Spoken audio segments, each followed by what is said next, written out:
আসসালামু আলাইকুম ওরহমতুল্লাহ।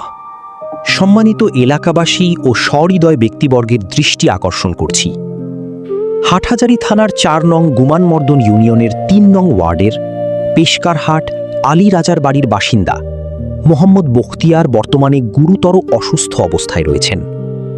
তার চিকিৎসার জন্য জরুরি ভিত্তিতে আর্থিক সহযোগিতা প্রয়োজন। পরিবারটি অসহায় অবস্থায় আছে এবং একার পক্ষে চিকিৎসার ব্যয় বহন করা সম্ভব হচ্ছে না। আপনাদের সামান্য সহযোগিতা তার জীবনে বড় পরিবর্তন আনতে পারে। সংযুক্ত ভিডিওতে বখতিয়ারের পরিবারের সদস্যের মুখে তার কষ্টের বিস্তারিত তুলে ধরা হয়েছে। অনুগ্রহ করে দেখুন এবং সাধ্যমতো সাহায্যের হাত বাড়িয়ে দিন। আল্লাহ আপনাদের দানকে কবুল করুন এবং উত্তম প্রতিদান দান করুন। আসসালামু আলাইকুম রহমতুল্লাহি বারকাতুহু।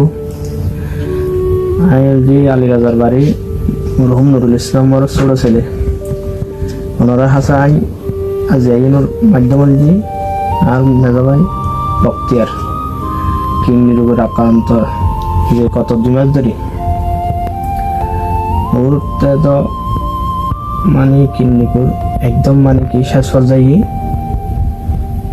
ডাক্তারের ট্রিটমেন্ট তো গরনত আছে। আনা তো 2 মাস ধরে যতটুক সমর্থন আছে সমর্থন অনুযায়ী বুঝছি এখন আর করিবার মতো সমর্থন আর তো নেই।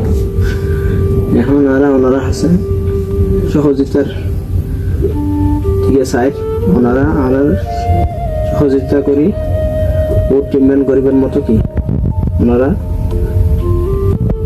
মানে ইয়া করেন সহযোগিতা করলে আর ট্রিটমেন্ট করতে